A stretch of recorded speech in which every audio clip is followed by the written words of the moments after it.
So, by definition, cough is a protective mechanism, okay, that ensures the removal of mucus, any noxious substances which may have ingested, and any infectious organisms from the larynx, trachea, and large bronchi. So, cough is not a disease, actually, it's a protective mechanism of the body to throw out any unwanted material from the airways, okay. So, in case there is any noxious substance, for example, if we tend to smoke anything, so we begin to cough. So, in order to remove that smoke out of the airway, we begin to cough. Also, if we there is a buildup of mucus inside the mouth, we start to cough to remove that mucus out. Okay.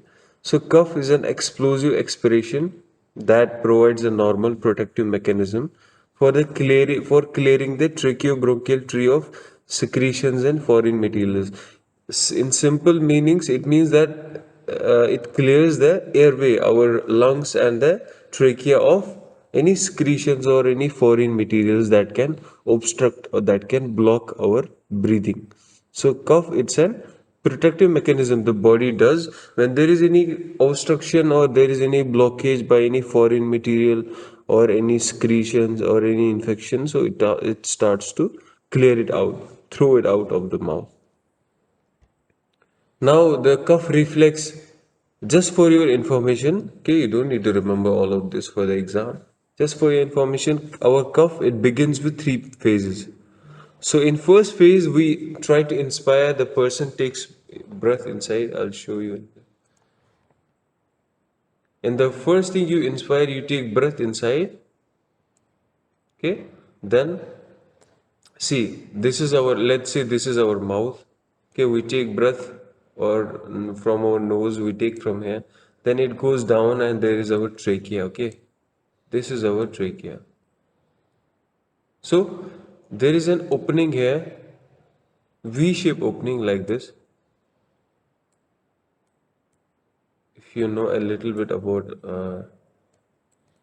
it, so there is a V-shaped opening which is called as glottis. Glottis is the opening of the trachea through which we take breath inside. So what happens is when we take breath inside, first this glottis closes, okay.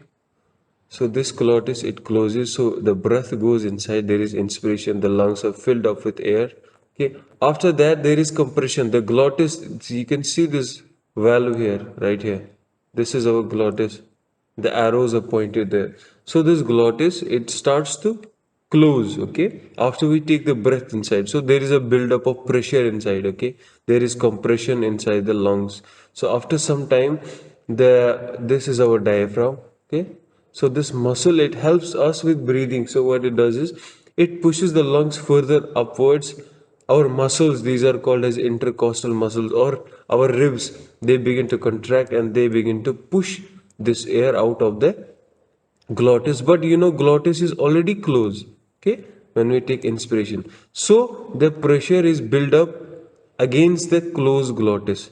You can see a violent release of air from the lungs following the opening of the glottis, usually accompanied by a distinctive sound. So it is a forced expiration against a closed glottis. First we take breath inside, the glottis, it closes, the opening of the trachea, it closes, so there is a buildup of pressure inside the lungs. Then our diaphragm, it pushes the air up, it compresses the lungs. Then our intercostal muscles, they compress the lungs, so air is forced out of the mouth, but the trachea, the glottis is closed. So this force exhalation against the glottis causes the glottis to open abruptly, and it causes a sound, a distinctive sound, which we call as cough. Okay, so this is the mechanism of cough, how our cough occurs. It occurs in three phases. Now, cough may be initiated either voluntarily or reflexively. Okay, voluntarily means you can anytime cough with your own will, and reflexively means if, for example, anything goes inside your lungs, you start to cough. So it's a reflex to a stimuli. Okay, either you can voluntarily cough just like I do, just like you do normally, or if there is something which is causing you cough, it is a reflex to that stimuli. Okay, for example, if there is smoke in in a room and you start to cough, so it's a reflex.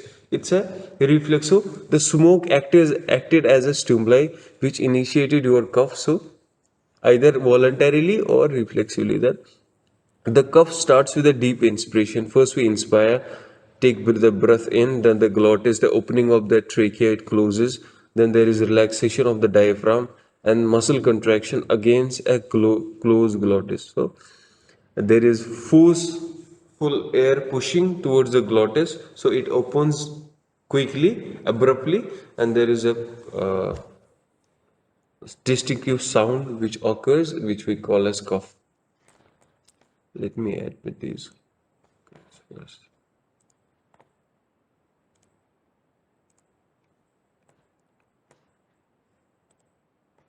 So, the etiology, an exogenous source, a source from outside, any source from outside your body can cause cough, such as smoke, such as dust, fumes, foreign bodies, anything from outside which goes inside your lungs can cause you to cough. So it's an exogenous source. Endogenous source within our body, it can be due to upper airway secretions. There is a lot of mucus production inside the mouth, so which can cause you cough. Gastric contents, for example, if you vomit, then it may cause you to cough also. Then third is any disorder resulting in inflammation, constriction, infiltration or compression of airways can be associated with cough. Let's say any infection to the lungs can cause you to cough. Any infection to the lungs, to the airway. Our airway consists of mouth, nose, our trachea, our pharynx, larynx, this windpipe. To the lungs, it is our airway, like the pathway of the air which goes inside. So any infection at any place can cause cough, and asthma is a common cause of cough. Then frequent coughing usually indicates the presence of a disease. If you are coughing normally, then it's not a disease, but if you are coughing very frequently, then it may indicate that there is a presence of a underlying disease. And cough can be due to respiratory tract infections. Most commonly it's due to any infection to the respiratory tract, and can also be triggered. It can also happen due to choking. Okay, if you smoke any substance, air pollution, if there is a lot of pollution in the air, it can cause you cough. Asthma, it's a disease of the respiratory tract. GERD, it's a syndrome in which there is acid. You may have gone through with this. What happens is, we already know there is acid inside our stomach which helps to digest our food, kill the bacteria in our food. What in some people happens is, there's a value. Okay, I'll try to make it very simple for you. I guess you don't need to know about this, but I'll just let you know. So this is our, let's say this is our food pipe. Our food goes down here. Okay, so this is our stomach, let's say. So there is a gate here. Okay, there is a gate here which we call as sphincter. Sphincter are gates, muscular gates. When they constrict, this gate closes. When they relax, this gate opens. So this is called as lower esophageal sphincter or cardiac sphincter. So in some patients or persons, when there is a disease to this area, so this opening, it does not close. So the acid from the stomach, it goes up and it irritates this esophagus. So we call it GERD, gastroesophageal reflux. So there is reflux of acid from the stomach, so this can also cause you cough. Okay, then there is chronic bronchitis. This GERD is very important in case of first aid, because in some people they will say that they have a pain in the chest. Okay, so how do you how do you approach that? The pain can be due to heart attack also, or it can be due to this GERD also. So you have to first ask the person if he is having any pain and locate the area where he is having pain, and it can be due to this acid reflux also. Okay, then chronic bronchitis, any infection, whenever there is itis in front of any word, it means inflammation or infection. Itis, such as bronchitis. So Chronic bronchitis, chronic or acute. Acute means which happens in a very short period, okay? Just like what do you say? Anything, any disease which occurs suddenly is called as acute, and chronic is long term, okay? So if in case somebody is smoking for a long time, so he'll develop bronchitis. So it's called a chronic disease, which occurs in a large span of time. So chronic bronchitis, lung tumors can happen, heart failures and medication. So these are some causes, the main causes which can trigger, which can cause a cough in a person. So types of cough, they have to remember this. There is acute cough which begins suddenly and can be caused due to sinus infections, flu, okay. Then there is a subacute cough which lasts for 3 to 8 weeks, okay. It's moderate to severe. Then there is chronic cough, okay, which is there for a very long period, so it can last longer than 8 weeks, and it's a sign of infection. So we have to be careful about this chronic cough. These are the three types of cough. So what causes the cough? Acute cough, it may be caused due to any respiratory tract infection caused by any virus such as influenza virus. It can be laryngitis. I told you itis means infection. So larynxitis means infection of the larynx, laryngitis. And common cold, which we already know about, can cause any these are the reasons for the infection of the respiratory tract which can lead to acute cough. Conditions like bronchitis, inflammation of the bronchioles, okay, our structures in the lungs, and pneumonia. Pneumonia is very common these days because of this COVID. So let's say this is our trachea, these are our bronchioles, okay, then these are our lungs. Okay. So the lungs, they have a basic structure inside which we call as alveoli, in which there is exchange of gases, okay, exchange of carbon dioxide and oxygen into the blood and out from the blood. So in pneumonia, what happens is there is infection to these basic air sacs which we call as alveoli, which is very common in this COVID condition. The persons, they get COVID induced pneumonia, so there is an infection inside this area. What happens is our alveoli are like this, okay.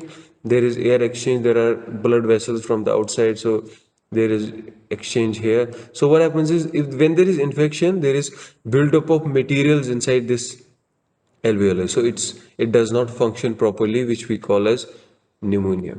Wait, let me admit one more student.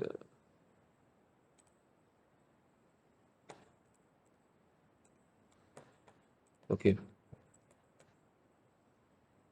So, bronchitis and pneumonia in case of lower tract infections. Now, chronic cough, it is persistent cough, can be due to smoking, it can be due to this disease, gastroesophageal reflux disease. Then postnatal drip, which means, say for example, a person is having an infection in his nose, okay? So there is any infection, let's say rhinitis in the nose, then if he has a runny nose and if he doesn't spit it out and it goes down, okay, into the trachea, the bacteria or the pathogen inside that mucus will go into the trachea and they will infect the trachea also. So this is called as post nasal drip. Okay, we all have, when we have cold and anything infection, we have this mucus dripping from our nose, okay. In case the person does not like throw it out, take it out, then it will go down the throat and it can cause infection into the back of the nose or into the trachea itself. So this is called postnatal drip. Then respiratory tract infections like bronchitis or whooping cough. Already told you about that. So these are some causes for chronic cough. You don't need to remember that, just for your information. Just remember types of cough. It's acute, which begins suddenly. Subacute, which is last for around 3 to 8 weeks. It's moderate to severe.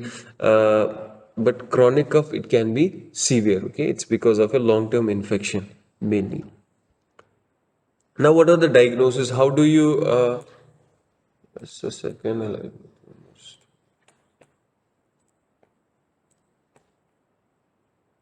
Okay. What are the testings for the cough? how do you know the presence of the disease which is causing the cough? So there are some diagnostic tests. Examination of the mucus from nose or throat. Okay. We take a swab from the nose mucosa or the throat. This test shows whether it is bacterial infection or any other infection. Then chest X-ray to diagnose any abnormality into the lungs. Okay, you can do a chest X-ray. Then lung function test. These are certain tests which we do.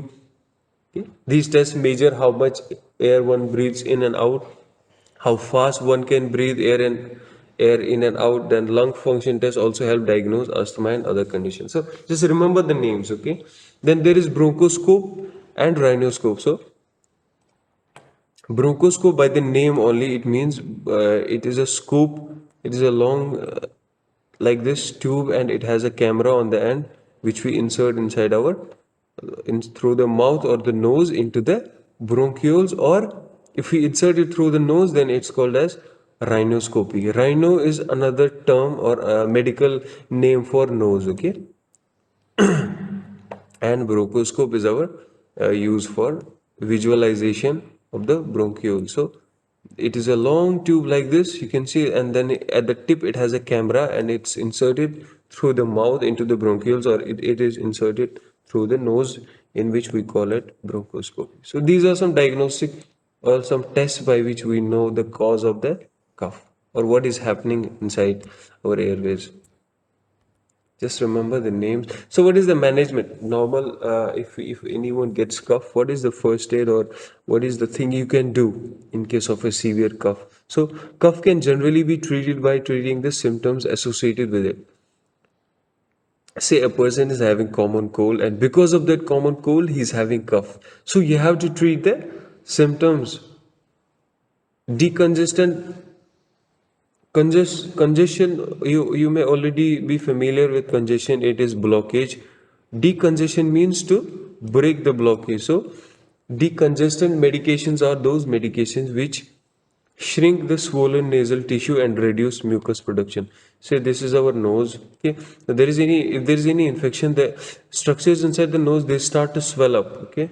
They start to swell up, okay? So this passage through which the air goes in, it becomes narrow, so we have difficulty breathing through the nose. So what these decongestants do, they shrink, they soothe these swollen structures and reduce the mucus production, so this there is a bigger area for the air to go inside. Cough suppressants, which suppress the cough, and expectorants, if there is any mucus formation. Expectorant means to throw out the mucus. They help to make the buildup of mucus inside your lungs, and then you can cough it out. So antibiotics for infection and acid blockers. Okay, in case of GE, I already told you the acid comes up through the esophagus and irritates, because of which one person can have cough. So for that, you can use acid blockers. And in case of home, in case you don't have any medication, you can use lemon and honey. Okay, it's very effective for acute cough. You can use turmeric powder. It's very effective for cough. You can use Mosambi also, the juice of Mosambi. It's very good for these type of infections or diseases. So in case you don't have any medications, you can use these. And very common cough suppressant which we use is dextromethorphan. You can see on the cough syrups, it's written there. Let me admit one more student. They are coming one by one.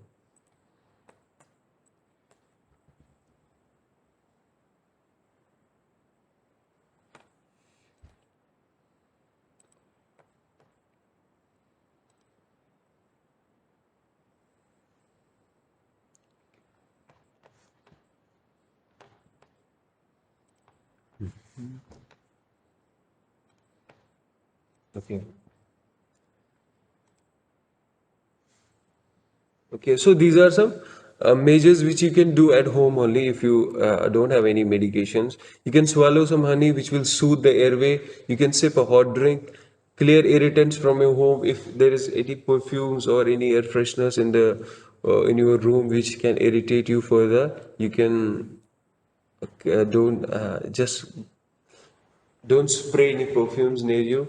Sleep on an incline if you have cold. Keep a higher pillow. Okay? Keep your head higher. gargle salt water, stamp out cigarettes, stop smoking. It's because smoking, it's very common. Okay, so what smoking does, it there are in our lungs there are tiny hair like structures which we call as cilia. So this smoking, it paralyzes those cilia. Okay, so the cilia cannot do its function, they cannot clear out mucus and dirt. Okay, so that's why long term smokers, they get this chronic cough. And you can moisten the air, you can use humidified air, or you can use steam also. Then rinse your nose, like intervally, just clean your nose of any materials, any mucus inside. So now we'll talk about some very common medications which we use for this cough and cold. So nasal decongestants, they unclog a stuffy nose. In case you have a blocked nose, you can clear them with this nasal decongestants. So some of the medications which you buy from pharmacy, such as sprays which you spray in the nose, they contain any of these substances such as oxymetazoline, okay, phenylephrine and pseudoephedrine. So you just, if you can remember the names, remember. Then cough suppressant. Suppressant means which decreases, which suppresses the cough, which quiets a cough. Okay, so it's there is most commonly used cough suppressant dextromethorphan. Can remember the name. Then expectorant loosen mucus so you can cough it out. When there is buildup of mucus, this expectorant, what they does is they break it down a little bit. Okay, they lose it out. Then you can cough it out properly. Okay, and it is guanfacine, very common medication used. Antihistamines, they stop the allergic symptoms, they stop runny nose or and sneezing, any itching in your nose. You can use these antihistamines. Then the very common antihistamines which we use is this diphenhydramine. Okay, or Benadryl, you may have heard Benadryl syrup or tablets, or you use those. So it is mainly this diphenhydramine.